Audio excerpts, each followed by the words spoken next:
Cette hypothèse du Congo, quelle histoire, quelle histoire. Déplacer les populations palestiniennes, déporter les populations palestiniennes.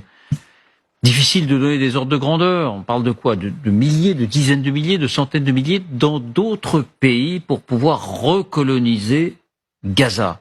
Cette hypothèse-là, je le disais, on l'évoquait dès avant-hier, il y a 2 jours. Mais à l'époque, c'était Smotrich et Ben Gvir, c'est-à-dire 2 ministres considérés vraiment comme l'extrême droite, ultranationaliste et vraiment particulière.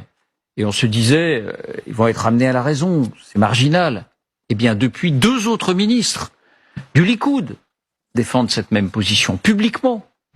Et voilà que des conversations rapportées au sein du cabinet indiquent que Benyamin Netanyahou lui-même travaille à cette hypothèse et que, effectivement, le Congo a été contacté, qu'il y a des discussions pour voir dans quelles conditions il pourrait accepter une partie de ces populations. Voyons d'abord les faits, parce que ça paraît inimaginable quand on le dit comme ça. Mais c'est bien la réalité, et puis on en discutera. Voici les indispensables avec Quentin Bérichel. Bonsoir Quentin. Bonsoir David, bonsoir à tous. Alors, d'abord, qui sont ces 2 autres ministres du gouvernement qui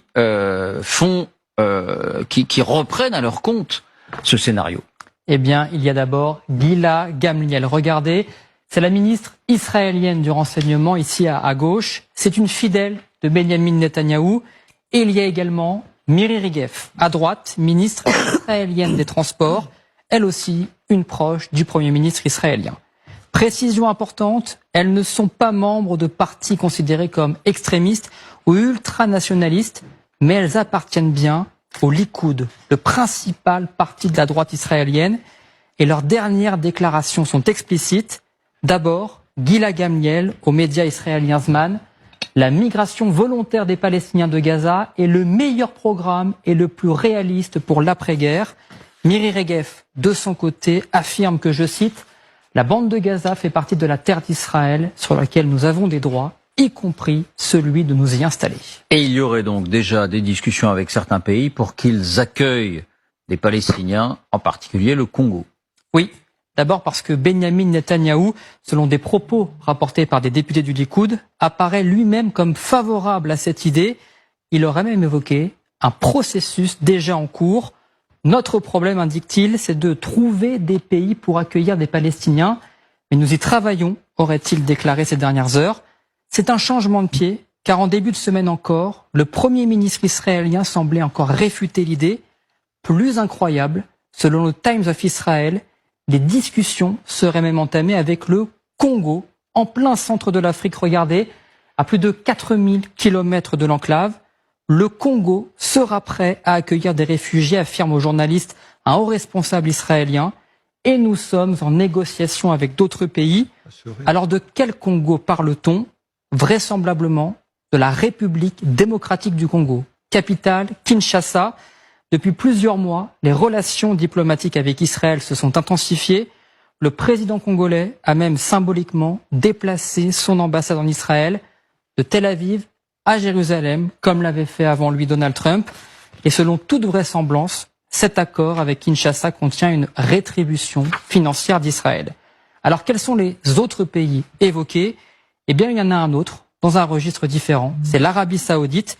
Le pays est en plein essor dans le secteur du bâtiment et il manque actuellement de main-d'œuvre. Voilà, donc ce serait là des Palestiniens pour aller travailler dans le bâtiment saoudien. Alors on se dit évidemment, mais et les États-Unis?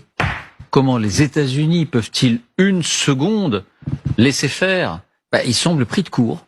Oui, jusqu'à présent, Washington semblait penser que seuls 2 ministres d'extrême droite, Ben Gvir et Smotrich, défendaient cette idée en Israël. Ainsi, avant-hier, le département d'État américain affichait un non catégorique, voire même sa colère devant cette hypothèse. Écoutiez Matthew Miller, le porte-parole du département d'État américain.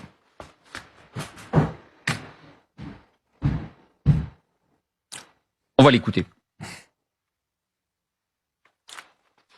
Matthew Miller.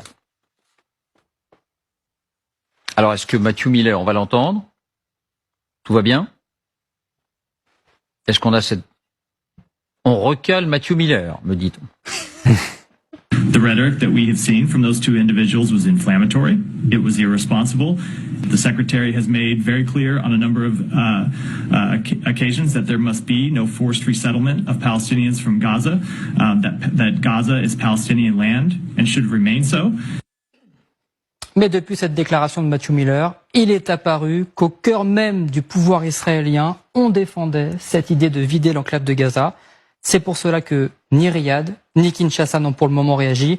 On imagine que le téléphone chauffe depuis quelques heures entre Washington et Tel Aviv. Restez avec nous, Quentin, parce qu'on aura